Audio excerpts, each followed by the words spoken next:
The football gods were absolutely drunk all weekend, which meant wild endings and an epic performance by Saquon. We'll get into all that more because it's time for Inside Coverage.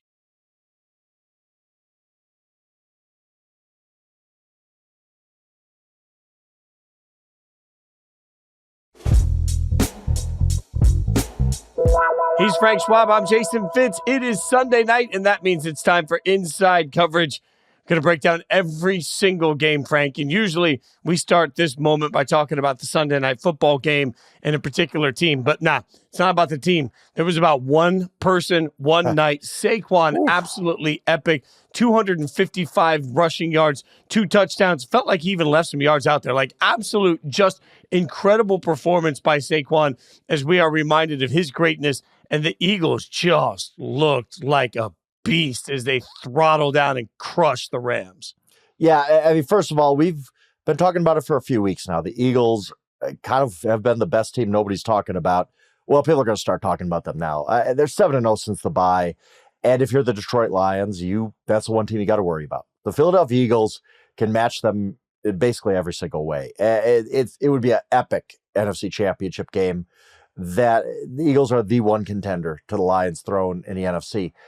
And Saquon Barkley, look, there's many stats on voters preferring quarterbacks for awards, right?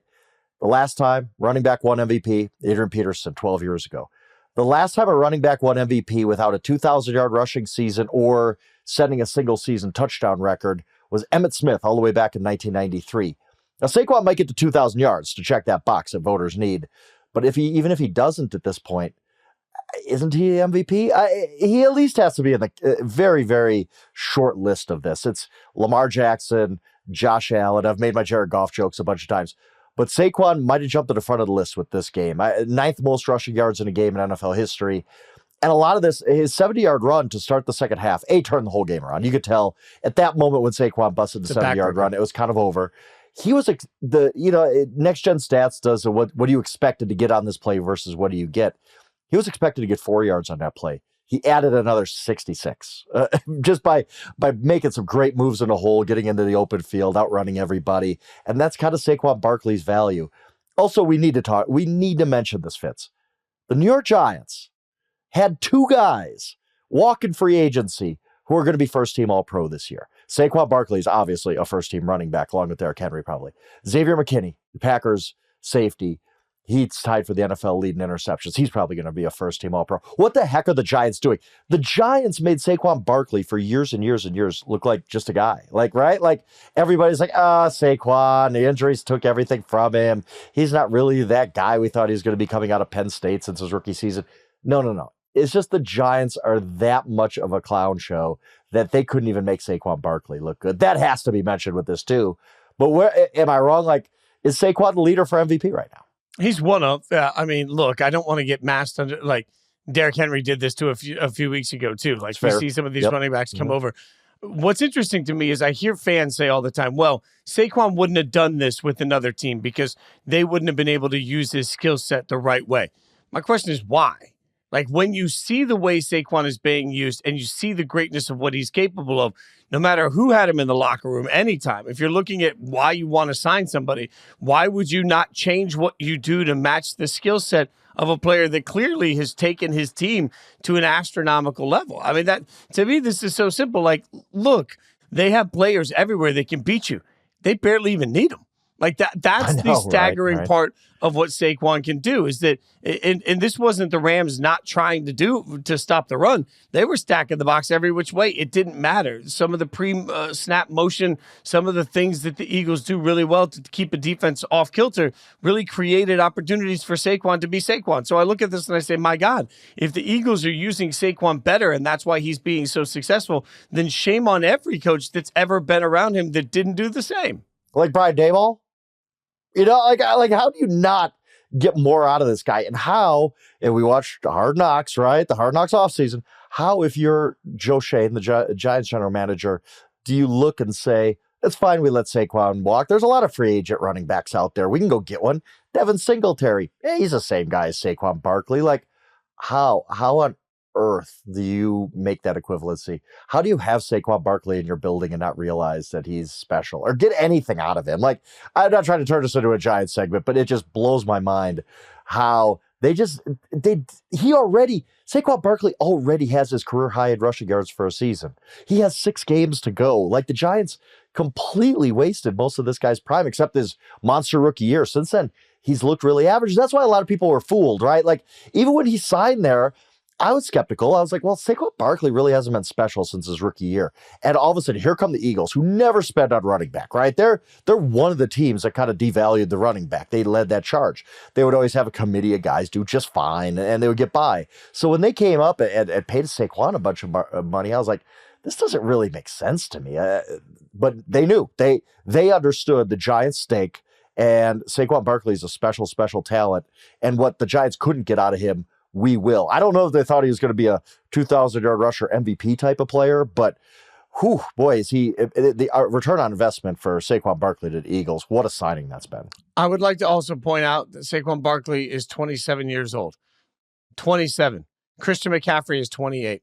When we start talking about this, these trades that revitalize somebody and you see the true greatness of them, we forget sometimes that Christian McCaffrey did not play his entire career with the 49ers, right?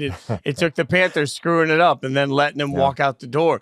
There's several years left for Saquon to be Saquon. That's one of the staggering parts. Derrick Henry, I get Derrick Henry's kind of a machine more than a man, but he's 30. Like, we could see Saquon Barkley put together 3 like all-pro type of seasons before he hits the wall. 4. Like, he's one of those elite athletes, and maybe the rules don't apply to him either. This is just, it's fun to see. It's just fun to see a great player do great things. He was great tonight.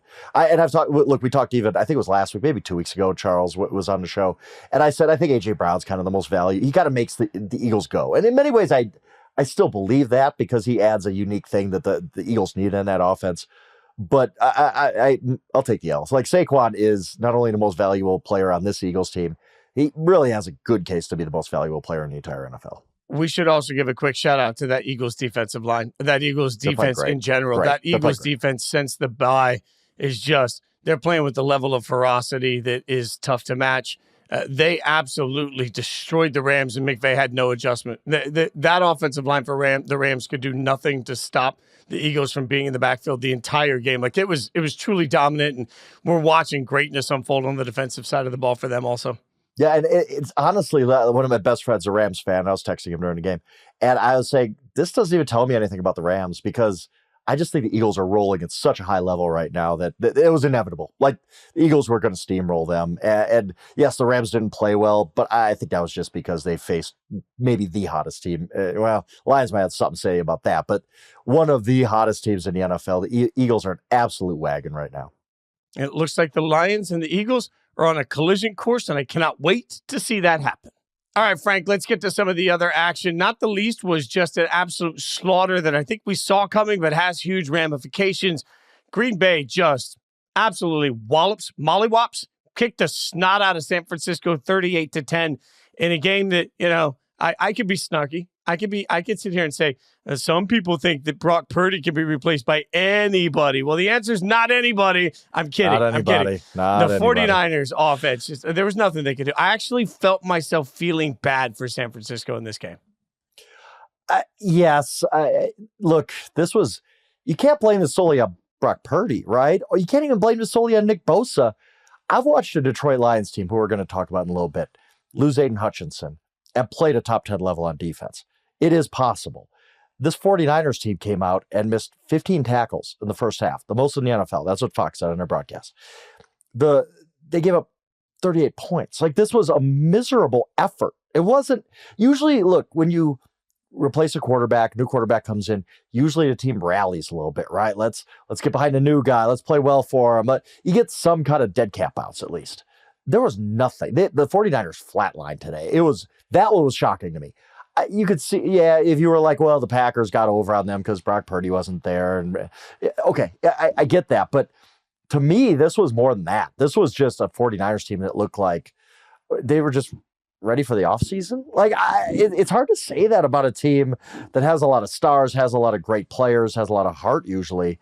But this was a miserable, miserable effort by them. And during the broadcast, Fox said that with a loss that their playoff probability was going to go down to 15% via next-gen stats. 15% seems kind of high to me right now for the 49ers. Like, look at the rest of the schedule. Their next game at Buffalo. Okay, good luck. They play then the Bears at home. I guess you should win that. Against the Rams, who have been a very difficult matchup for them. At Miami, who's playing well. Versus Detroit. At Arizona. Where are the wins coming from? This team doesn't have to run the table, but one more loss, tops. The 49ers are probably done. Like, they would need not a miracle to get in the playoffs, but they need to put together the type of run that I just don't think this team is capable of, not based on what we've seen so far this season. So take a shot if you've heard me say this before, but I'm going to simplify all of this. 42 for 169, 4.0 average. That's the rushing yardage carries for Green Bay. All right. 16 for 44, 2.8 yard average for San Francisco. When you get into this point of the year, if you can't stop the run and you can't run, you are going to get your ass kicked. And like, I kept looking at this and saying, this is every once in a while you see a Sunday where you're just watching somebody get dominated and they can't do anything about it.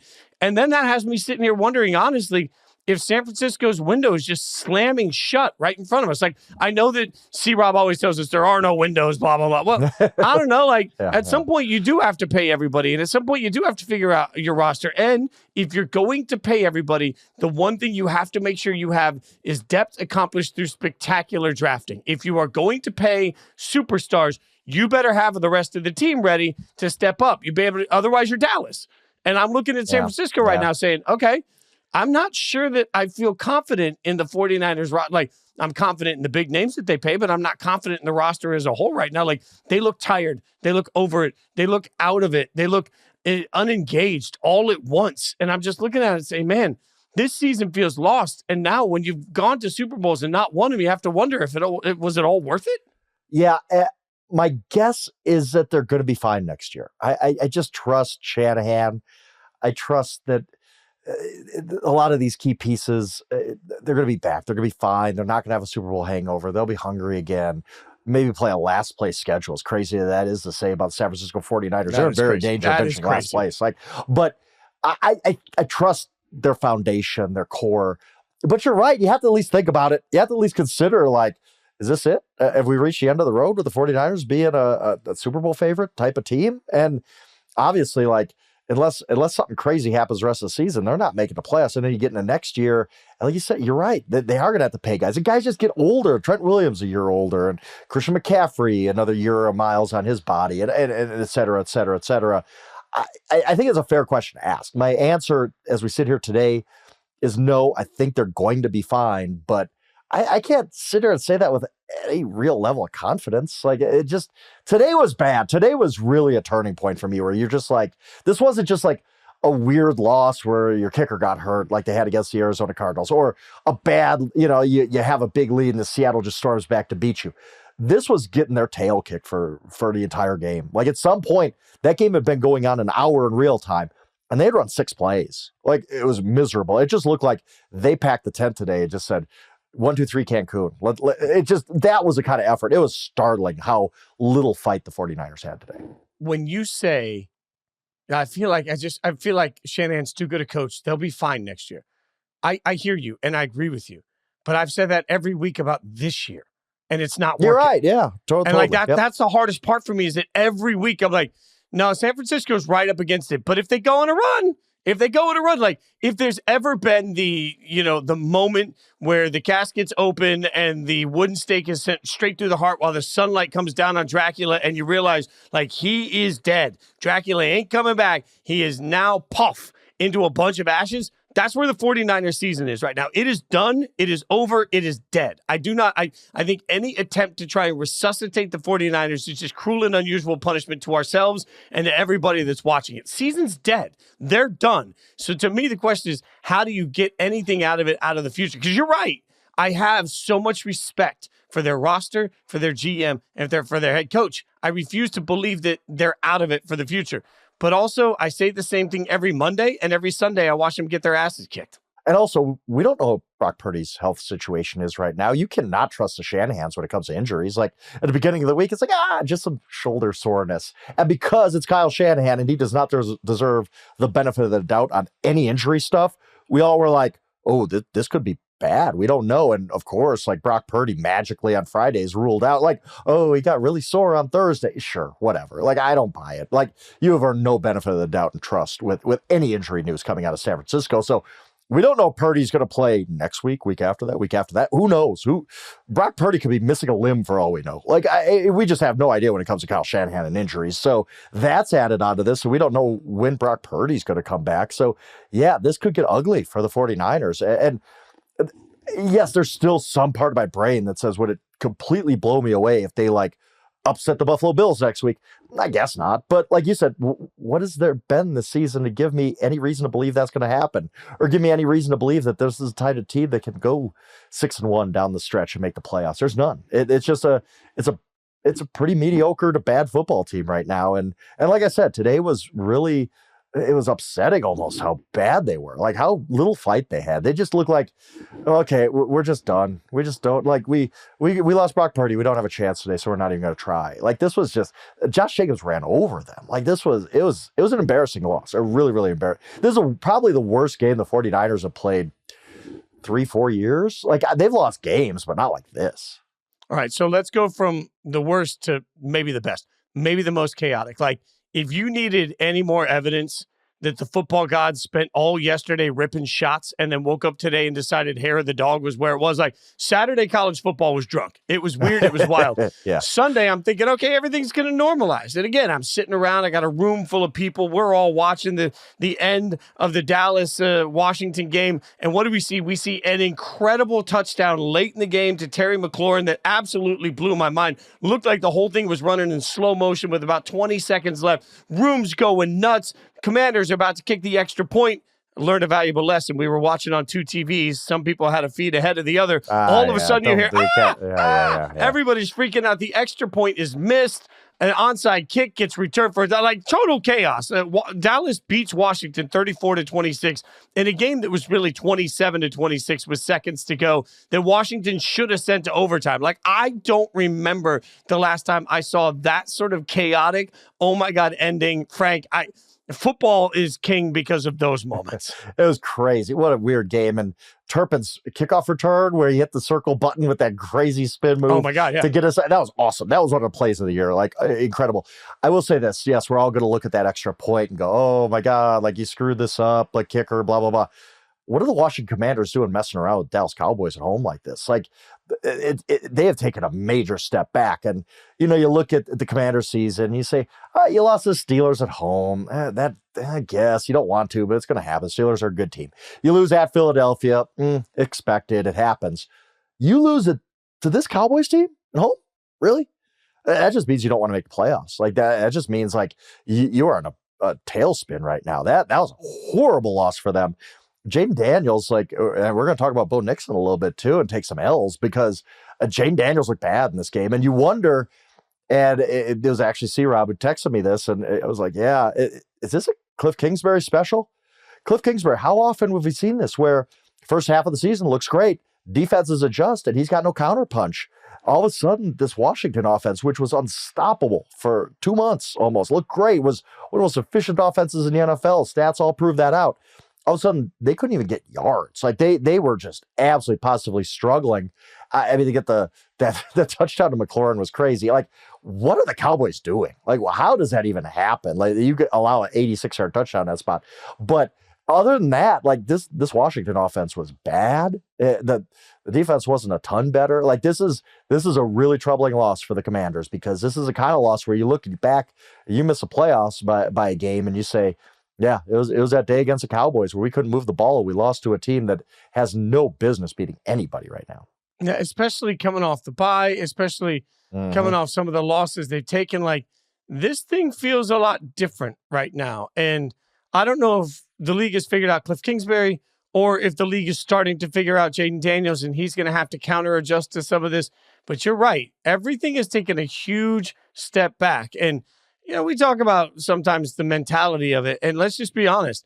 8-4 feels a lot different than 7-5. Like 7-5 is just, considering where this team was and the dominance that we were talking about the Washington Commanders with, where they are right now, it does feel like such a dramatic step back. And for the Cowboys, I mean, Cooper Rush came out and made you look stupid. Like Cooper Rush came out and made this Cooper Rush, like CeeDee Lamb. This team lost by 24 to the Texans. We saw what the Texans did today. They lost by 24 to the Texans at home last Monday night. Had a short week. The Commanders are on a bye.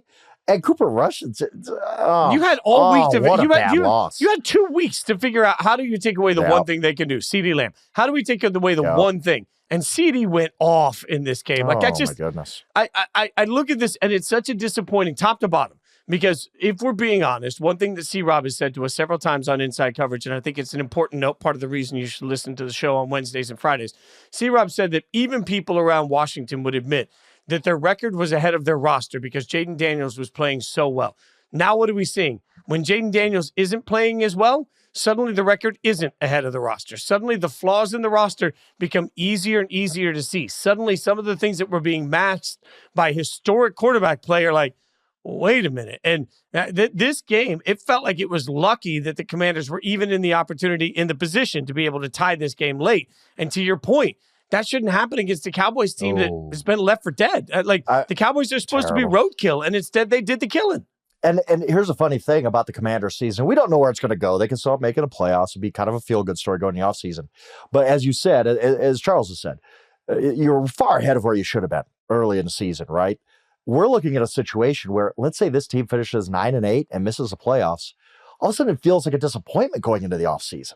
You didn't have this growth season where you're like, nobody expected anything out of us, and we went 9-8 with this great rookie quarterback. All of a sudden, you're going to feel like, boy, that was a pretty much a disaster of a second half of the season. You go into the offseason feeling kind of bad about yourself a little bit. Like if they somehow like just crater down the stretch, they got a couple winnable games coming up, but I guess today was a winnable game and they didn't win it.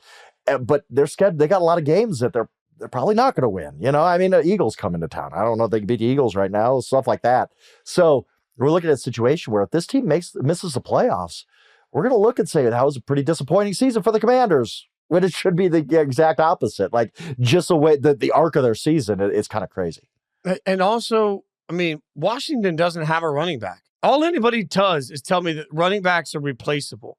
And all anybody does is tell me that running backs shouldn't get paid and that you don't worry about a running back. You can just find one in the draft. Okay, well, not everybody can. And we've talked about the fact that Josh Jacobs, frankly, letting Joe Mixon, Josh Jacobs, Saquon Barkley, Derrick Henry walk were stupid mistakes for all four of those teams. Also, as we look around, also true is that Washington just doesn't have an answer at the position right now. And, you know, I realize that injury is a big part of that, but man, when you've got Austin Eckler averaging 2.4 yards a carry and you got Brian Robinson Jr. averaging 2.6 yards a carry, I'm going to keep pounding on this. If you cannot run the football, you cannot win games. You can't just rely on Jaden to be your quarterback and your running back. God, like how did Washington and throughout the course of the season, this is where GMs earn their money. If you realize you've got a problem at the position, find one. And if you can't find a running back somewhere on the open market, then start to acknowledge that maybe we should treat running backs differently in this league. If you look at the other 10 guys on offense with the Washington Commanders, you say, who should really be starting for a top-end NFL team? Terry McLaurin, for sure. Who else? Like, the offensive line got exposed a little bit today. It's been fading a little bit. Micah Parsons was doing whatever he wanted to. None of their other receivers are that impressive. Zach Ertz has had a good season, but I guess at this point in his career, I don't know if he's really a guy you want to be leaning on as much as they do. They have a lot of work to do this offseason. I think it's getting exposed week after week where teams are realizing. And we have to mention, too, Jaden Daniels got hurt. He had a rib injury, and that seems, if you look at his stats before and after, like that might be slowing him down. And he's a tough dude, so he's not going to say anything about it, but that's affecting things. So I think teams have figured out, okay, Jaden's not quite the same maybe with this injury. And if you take away Terry McLaurin, it's done. Like, who else is beating you? Noah Brown? Like, Tammy Brown? Like, I just don't know that they have so much work to do in the offseason. I think that's being exposed these past few weeks. They got the money to do it. They just need to spend it the right way. That's for sure. Okay. Yep. That wasn't the only wild, exciting ending. Can't believe what I saw from Minnesota, Chicago. We'll break that down, plus a bunch of other games after we take a quick break. All right, Frank, they weren't just drunk, the football gods, for the end of Washington and Dallas. Apparently, they also love to give us a gift with Minnesota-Chicago. Like, you want to talk, again, wild innings. When you're talking about a touchdown, a 2-point conversion, an onside kick, which is just impossible. Like, I don't know, now that you have to declare them, I don't know how anybody gets an onside kick. Somehow, miraculously, the ball bounces off a Vikings player. Chicago gets it. An incredible completion into the middle of the field gives them the opportunity to tie it. We go to overtime, all for nothing. Minnesota still wins the game 30-27. But man, you want to talk about, again, a crazy, chaotic ending. And I'm a dial back to something you said a minute ago. I kept looking at this game thinking, if Minnesota is who we think Minnesota is, how are they not able to put this game away? Like, why are they toying with Chicago? They should be better than the Bears. To the Vikings' credit, they pulled it together in overtime. I thought Sam Darnold really did good to calm that team down, hit a few huge passes. Hawkinson, Addison had a massive day today. Because if you lose this game, that's the kind of loss that could linger for a while. If you blow it in the last minute, like with a minute to go in the football game, they were up 11 points. Like, if you lose that game, it's really going to be bad news. But to their credit, look, that yes, they gave up the lead, had to go to overtime. But to their credit, they got it together in overtime. I thought Sam Darnold played really well today. I think he had 330, 2 touchdowns, no interceptions. I was worried. I think a lot of people were worried when he had that stretch of turning the ball over 6 times in 2 games. Last week was a step forward there, and this week it looked like he was the Sam Darnold from early in the season, where you could really trust him to be a leader of a very good football team. So the Vikings come out of this and you say, okay, well, you dodged one. It could have been a lot worse if you're going back to Minneapolis with an L right there. So good on them to win this game. But yeah, crazy ending. I thought Caleb Williams made some huge plays late in this game. I think if you're the Bears, you're really feeling down to lose this game right after you lose the Packers game like you did. But the silver lining in all this is Caleb is really turning a corner again. I know we said this before early in the season, but this seems to be more permanent, a better offensive coordinator. He's more confident. He's making plays. I think you can hang your hat on that. If you're the Bears, you say, okay, something good is happening here. But that we know that operation's getting a facelift in the offseason with the coaching staff. So I think that, but if you're the Bears, you want to see signs of life from Caleb. You saw that. You just have had 2 just absolute heartbreaking losses right in a row at home. This one was a really, really tough one for them. Yeah, the most important thing that Chicago has to do right now is make sure they get Caleb Williams on track. And some people were trying to say Caleb was the problem. After they changed offensive coordinators, we've seen a difference immediately. That continued in this game, and that's the most important thing. More important than wins and losses.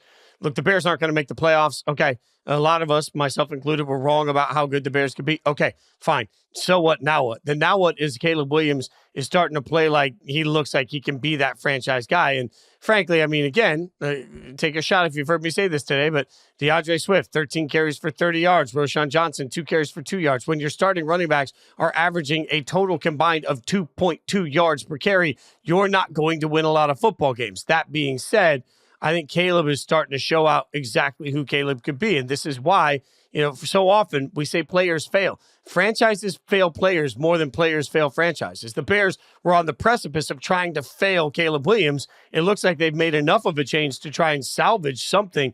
If he's playing this well and you're a Bears fan, then you can at least say we have something to build forward towards. And frankly, you're right about Sam Darnold. And if he is streaky, and we can all acknowledge that he's streaky, and maybe it gets in his feels a little bit while he's streaky, okay, that's fine. He's streaky good right now. So as long as he can keep that going, Minnesota can beat anybody. It's just this Chicago team is not going to be an easy out the rest of the year.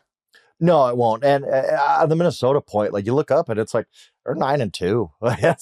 If they weren't overshadowed by the Lions, like I've been a little bit like skeptical of the Vikings lately because like they don't look great. They don't whatever. You're 9-2. You're 9-2. That's a pretty good record. And they have if Darnold's going to play as well as he did on Sunday, they have a chance to make some noise in the NFC playoffs. They do. The defense is going to be good. They let down late. They've had some issues in the fourth quarter this season, by the way. But I think that's more of a blip. I think this defense is pretty sound. They got playmakers on offense. Hawkinson looks healthy again. So overall, when you get to the end of this game, and no matter how it happened, this was still a pretty good day for the Minnesota Vikings. The Lions are 10-1. The Vikings are 9-2, and the Packers are 8-3. Just remember that when we're talking about the fact that the Falcons and somebody from the NFC West are trying to cram their way into the playoffs. All right, Detroit 10-1 because of a 24-6 win over the Colts today. Felt to me a little bit like they were toying with the Colts at times. It didn't feel like they had the same foot on the gas mentality that they did last week when they were just piling up points. I don't know if there was a friendship there or something. It just, but this was a very efficient win. Your MVP candidate, Jared Goff, 26-36 for 269. Very clean game. And yet again, the seesaw, the teeter-totter of Anthony Richardson strikes. 11-28, just not a particularly good game for him. The Colts couldn't get anything going on offense, including, yet again, starting running back that was absolutely worthless in this game. So we saw the worst of Anthony Richardson against a good football team that got their asses kicked. You know, and what I kept thinking about Fitz was us sitting here after week 6 and saying, boy, Aiden Hutchinson just broke his leg. Like, this Lions defense might really get bad without him. And all credit to Aaron Glenn, their defensive coordinator, the guys on that defense, Dan Campbell too. This defense does not look like it misses Aiden Hutchinson, which is crazy because Aiden Hutchinson is one of the best football players on the planet. We know that. Like, he was probably going to win NFL Defensive Player of the Year this year if he stayed healthy. He was on that kind of a start. He goes down. You're like, ooh, this Lions defense, which was really bad last year, it might crater again. They played at a top 10 level ever since. And today they turned the Colts water off. Like, this game did not start poorly for Anthony Richardson. He was pretty good coming out of the gates. He made some good throws. He was running the ball. I thought this was a game that the Lions were going to have a tough time with because how do you get up for the Colts? You're on the road. You know, you're just kind of cruising along in your season, and the Colts had some momentum after beating the Jets. I actually thought the Colts were kind of live coming into this game. Maybe they could challenge the Lions.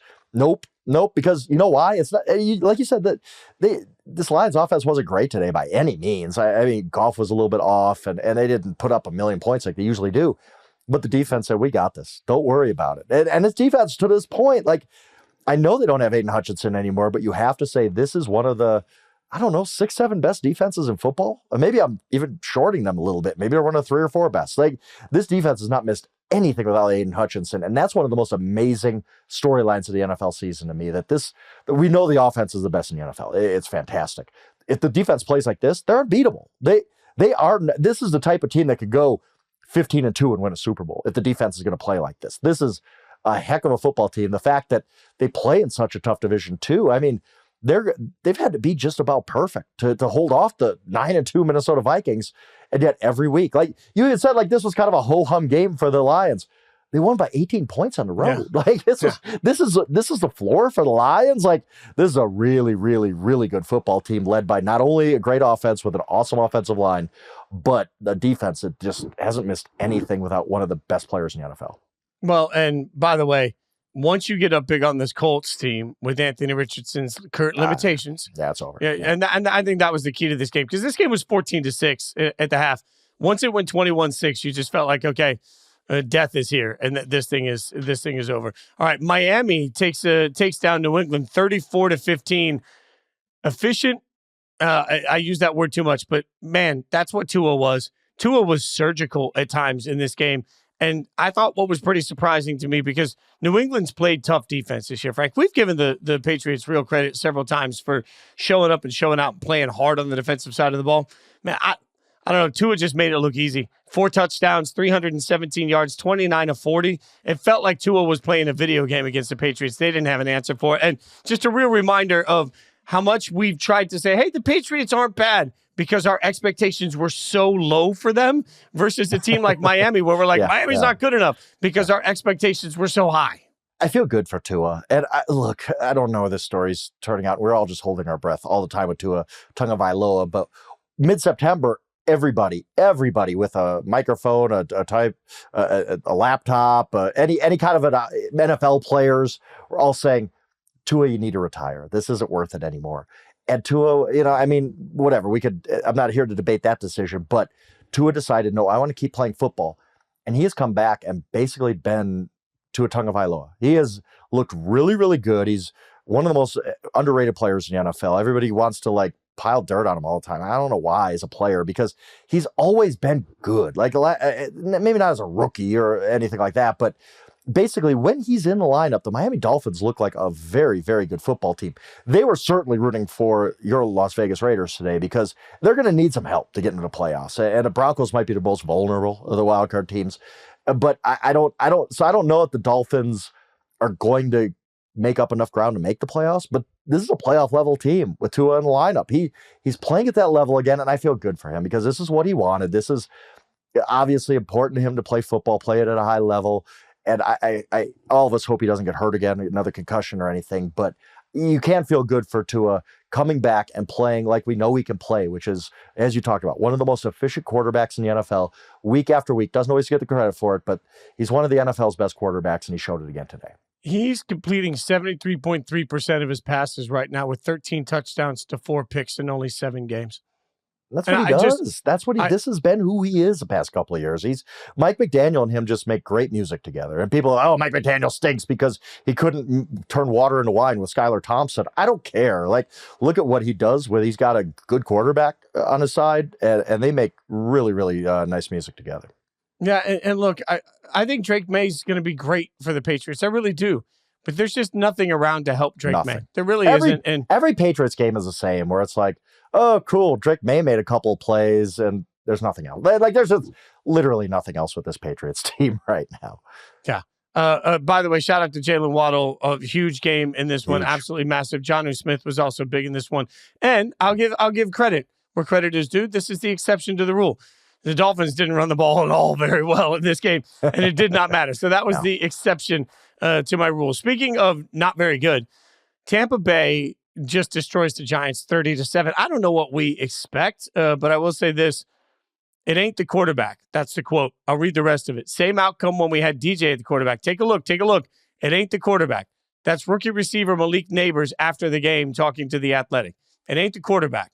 Man, we are right at the spot of absolute revolt. And one thing my buddy Steve Corcoran, who at the time covered the Raiders, told me years ago, you know when a team has absolutely given up, you know when the locker room is lost if everybody starts protecting themselves.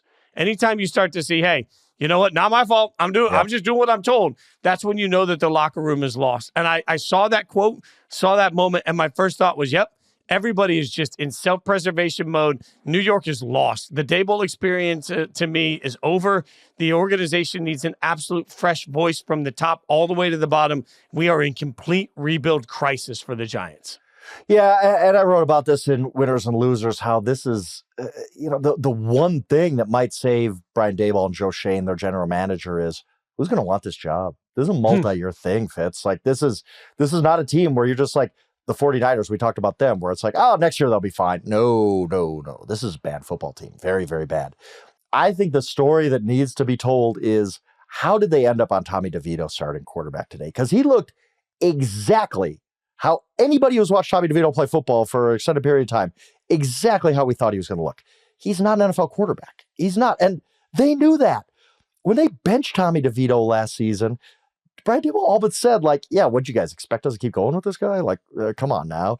But yet they bypassed Drew Lock to go to Tommy DeVito. Why? Like, there had to be some conversation, and I would love to know what was said in that conversation. Whether it was, hey, this guy gives us the best chance to lose so we can tank for Cam Ward, or the like theory that, like, this is going to get more people in the seats for the rest of the year to come watch. Like, it couldn't have been football. It could not have been football, because Tommy DeVito looked today exactly how you would expect Tommy DeVito to look. I mean, at one point, Tampa Bay had like 17 first downs at halftime to 3 for the Giants.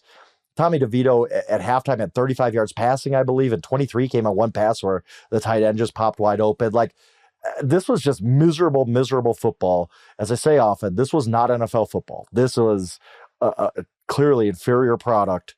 The Giants are a train wreck, and it's not. And obviously, it's not turning around anytime this season. We know that, but I don't even think it turns around 2025, 2026. Like, they're so bad right now that it is going to take absolute.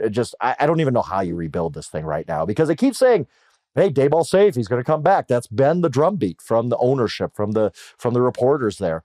I don't know that they turn back on that, but I don't know that anybody wants his job either. You fire Brian Daboll, who are you going to get? Nobody wants his job. They have no quarterback. They don't have a good roster in any way. We see from Saquon Barkley's success of Philly how much they squandered everything else. This is not a team that's anywhere near contention. This is a bad football team. And the whole Tommy DeVito's decision, like, when you hear Malik Neighbors kind of revolting, like you said, it's because probably there's guys in that locker room saying, what are we doing starting this guy? We know he can't play. We know that Drew Lock might not be the answer, but at least he gives us a fighting chance. Like, when you don't play the best players, like that's when you start to lose a locker room, I think. And I'm still floored by their decision to go Tommy DeVito in this game, even in the lost season. And I'll say that it still doesn't align with the priorities. If reports are true that Dable's coaching for his job, right? How can he coach for his job with a quarterback that gives him no chance to win? It just tells me that the organization is ready to move on. Now, maybe part of the sales pitch will be, as it sits today, Tankathon will tell you that the second pick in next year's draft will belong to the New York Giants. With the Jacksonville Jags picking first, the presumption is picking second will give them the opportunity to pick their quarterback. Yeah, maybe, wow, you get to overdraft a quarterback who doesn't deserve to go number 2. Huzzah. Like that, that's going to turn you around, New York. Like, I don't know. I was just sitting there shaking my head watching that Giants team get absolutely positively embarrassed today. Ironic that they're tanking to overdraft a quarterback because they overdrafted a quarterback. Like, that's just, there we go. There we go. All right, we got the afternoon slate to break it down, including one team that might be the next home for Daniel Jones. Hear me out. We'll talk about it in a second. All right, let's rip the Band-Aid off on what happened to my favorite team. The Broncos, right in your neck of the woods, take down the Raiders 28-19. Bo Nix, 273 yards, 2 touchdowns. A really clean football game here. Really clean football game. No picks is the big part of this. It was a close game for a while, but of note, with under 2 minutes to go, Gardner Minshew broke his collarbone, according to reports, out for the rest of the season. Already, you're getting insiders reporting that that means that Daniel Jones might be actually interested in that. I know. What do you think of that? What do you think of that? What do you think of that, Fitz? Well, here's the thing. He's better than anybody that's in the building. Who cares? Who does this benefit? Does it benefit Daniel Jones to join midship on a bad Raiders team and put some more bad things on film? Does it benefit the Raiders at all? You're going to get Daniel. So the only benefit to the Raiders is you bring in a guy, and let's say that you are not picking. Let's say that you might not get a high enough pick to get the quarterback, although I do think the Raiders will do whatever it takes to get a quarterback next year. Yeah. If they end up with Shador or Cam Ward, which I think, Shador is who, everybody thinks Mark Davis wants. It's not the worst to have Daniel Jones in the building for a year to help mentor him. You're paying for a bridge quarterback. Either way, you're going to need a bridge quarterback, so you could get a head start on a bridge quarterback. Although, if you bring in Daniel Jones, you probably have a chance to win more games than you would with Desmond Ridder. Honestly, I don't think Daniel Jones is going to go to the Raiders. Let me say this loudly. I don't think the Raiders are going to win another football game this year. And when the season is done, they will have lost 15 consecutive football games. I do not think anybody currently employed in the building will be able to keep their job through 15 consecutive losses. So frankly, I hope Daniel Jones doesn't go to the Raiders because I want to see everything be blown up for the purpose of just developing whoever the next quarterback is. I don't care if the people in the building don't even know what the word defense is. They've never heard of it. I don't care. I want everybody to come in with one mindset from the top all the way to the bottom. We are going to draft a quarterback and we are going to put every ounce of every resource we have into this guy. And it doesn't matter what else happens as long as we develop a quarterback. I want the Raiders to be where the Bears are realistically in a year where it's like, hey, we might not be any good, but our quarterback's going to be just fine. As long as they can get to that point, I care about nothing. Yeah, we'll see. I mean, I'm not blown away by this quarterback class, and neither are you. We both, we're both like, I guess maybe you hit a home run, but you're going to be overdrafting somebody, as we talked about the Giants. I just think with the Daniel Jones thing, I think it's just kind of nonsensical. Like, because, I mean, you say like, he gives them a better chance to win. Does he? Like, again, you're joining a team on Thanksgiving. I don't know, man. You're joining a team on Thanksgiving. You don't know the offense. You're surrounded by nothing. Your confidence is shot. Like, I don't know that he could really help them that much. Maybe I'm underestimating him. I know Baker Mayfield, like with the Rams, joined really late in the season. He gave them a little bit of a spark. Maybe the same thing could happen. I get Desmond Ridder is not really your answer, but at least he's been there. At least he kind of knows the offense. I don't know. Like, it's a mess. It is a terrible mess. I just don't think it benefits anybody. I don't think it's going to happen either. And you said, about the bridge quarterback. Yeah, I guess in theory, in next September, would Daniel Jones be a better option to Gardner Minshew, who's under contract for next year? I guess, but you already have Minshew. I don't know. I don't think it's going to happen. I want to talk about the Broncos, though, because Broncos fans, they obviously know me because I'm based here in Colorado. I covered the team a long time ago, all that kind of stuff. And every time they would bring up, Bo Nix is going to win Rookie of the Year, right? I'd be like, come on, let's quiet down a little bit. Like, Jaden Daniels is still minus 500 at BetMGM for a reason here. And now today, I'm like, well, that was a terrible loss by the Commanders I didn't see coming. They're probably going to miss the playoffs now, or at least, that's on the table for them. If Bo Nix continues to play like he has and the Broncos make the playoffs, he might steal this thing. And this is the first time I've really, truly thought that's a possibility. He just continues to play well. And I know the Raiders aren't, this isn't the 1976 Steelers or anything, but he looked good. He looked in control. He just keeps getting better and better and better every week. And kudos to the Broncos. They found the guy who fits perfectly for them. Like, this wasn't just, we're going to take somebody and make them fit. They knew. Sean Payton knew in the offseason. At least he said, Charles has talked about this a lot. I'm a little skeptical whenever a coach says, this is our target all along, because every coach says that. But I truly do kind of believe now that Sean Payton knew this guy could run my offense. This guy is who we want. This is our fit. Kudos to them for figuring that out, identifying it, for getting the guy. You don't always get the guy you want. Ask the Raiders about that with like Michael Penix. But everything's looking good for Bo Nix right now, and Broncos fans should be very excited. I think there's almost no question in my mind this team's going to the playoffs now. Yeah, no, the Broncos are headed to the playoffs. The Rookie of the Year was in this game. It's just wrong team. 70 catches for 706 yards. I get it. 70 catches for 706 yards. Brock Bowers is the Rookie of the Year. But I'm with you.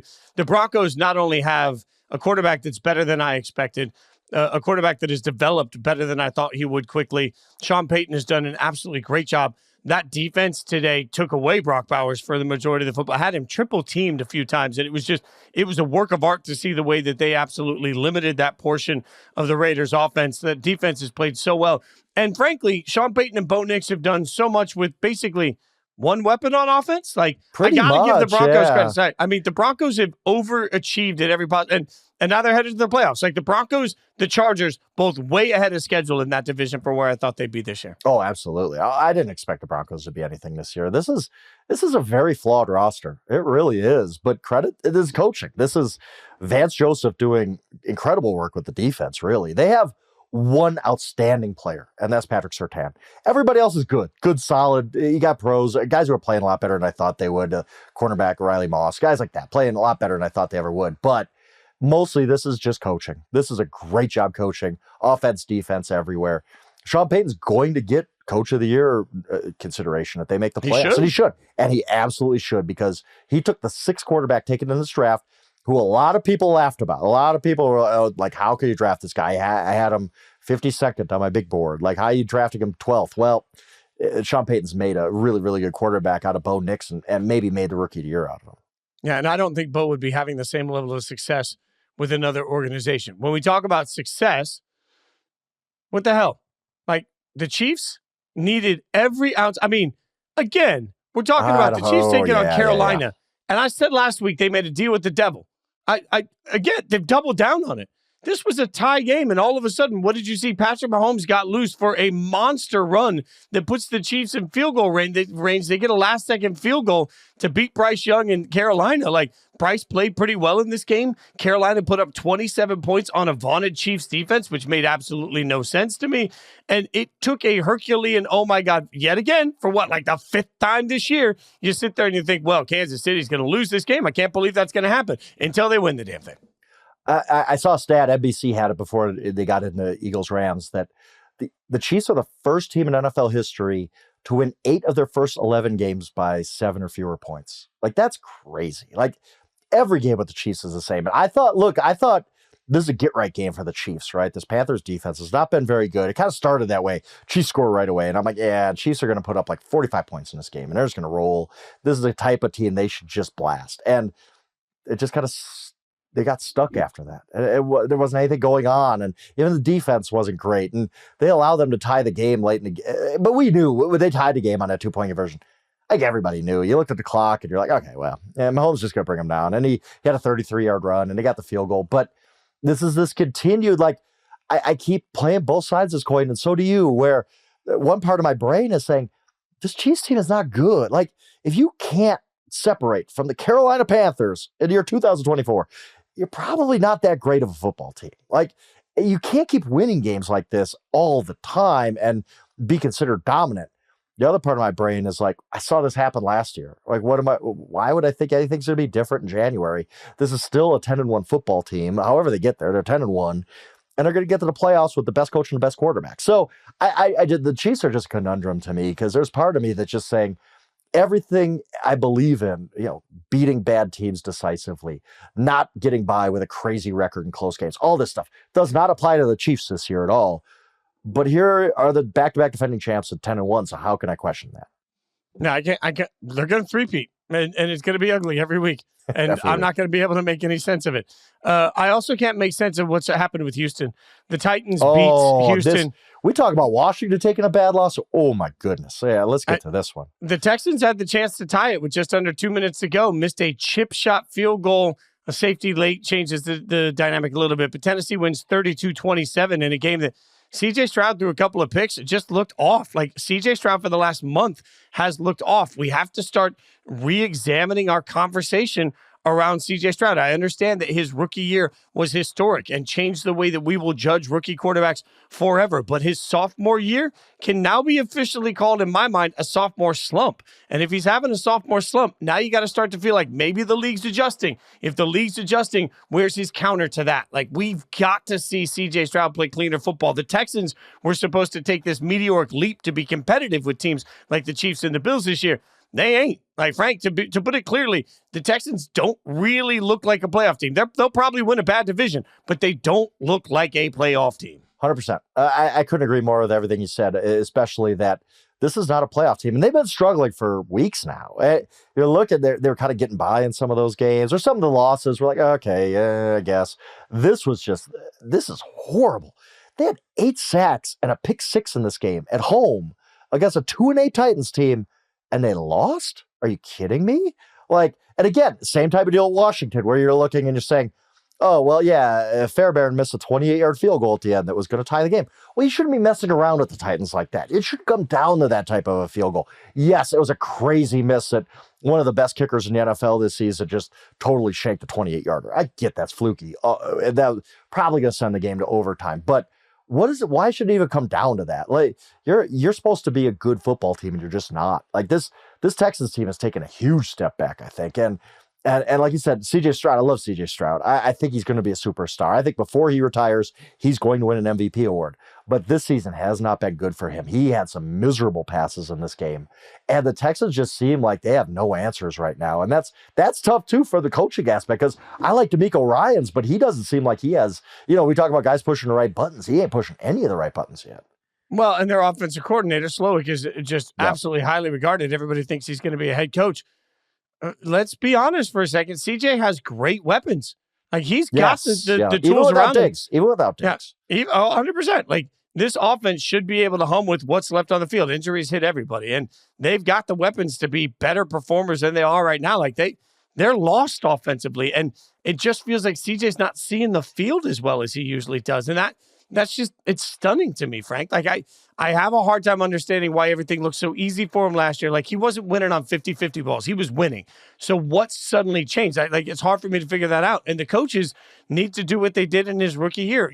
We've talked about this a bunch. Like, early in the season, they peeled back some of the offense and said, okay, let's get back to what you do really well. I don't feel like CJ Stroud looks as comfortable today. Like, and sometimes, even though he's been historic, you got to just isolate your quarterback. You got to insulate your quarterback and make sure, hey, I can help you get better in this process. I don't feel like that's happening right now. No, and one part is the offensive line. Look, the offensive line has not played well, which is surprising because last year they had the most offensive line injuries in the NFL in however many years. It was like historic how many injuries they had on the offensive line last year, and it didn't bother CJ. This year it has. Offensive line has not played well, and he hasn't played well in conjunction with that. One thing I also wonder, and this is really amateur psychologist, I probably shouldn't go down this road because I have no idea what's going on, but CJ Stroud is such a smart guy that I don't know that maybe he's just overthinking things. He's in his head too much. Like, it just seems like he's pressing in a way he didn't last year. Like, not that the game was coming easy for him, because I hate saying that because he put in a lot of work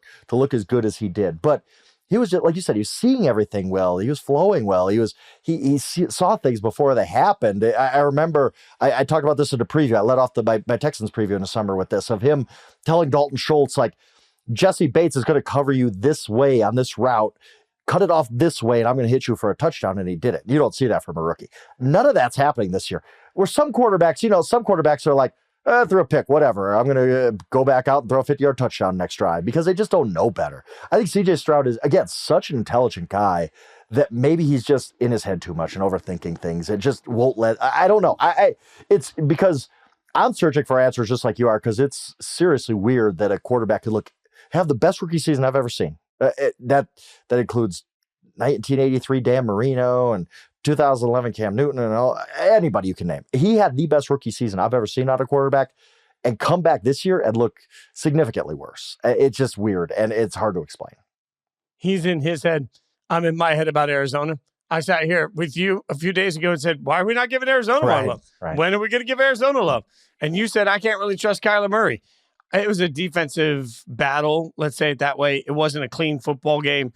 Seattle gets a 16-6 win over Arizona that was huge for the NFC West. The NFC West is going to come down to the little things, right? And neither offense really made me feel all the good feels. Both these defenses got a bunch of sacks. It felt like both these teams had a hard time getting rhythm. But, Frank, I was pretty stunned to see Seattle just absolutely throttle down, because the Seahawks defense has been up and down. The Seahawks have been up and down. They were up today, and they took down Arizona in a really graphic way. Yes, Kyler's pick six. Oh, I get it. It's awful. 4th and 1. You're trying to make a play. And in that moment, you're like, it's 4th and 1. I just got to make something happen. Who cares? Well, he pretty much threw the game away. I mean, that was just awful. Pick 6, go 69 yards the other way by Kobe Bryant. And it was like, man, that was the backbreaking play, because the Seattle Seahawks really didn't move the ball here. Arizona's defense played really well, as they have been playing. It's just their offense let them down. But to me, the story is more, are we seeing the beginning of the Seattle Seahawks kind of emerging as the NFC West champs? I mean, they walked off the field today. They were first place of the NFC West because they had the same record as Arizona, and obviously a tiebreaker because they've won the first head-to-head meeting.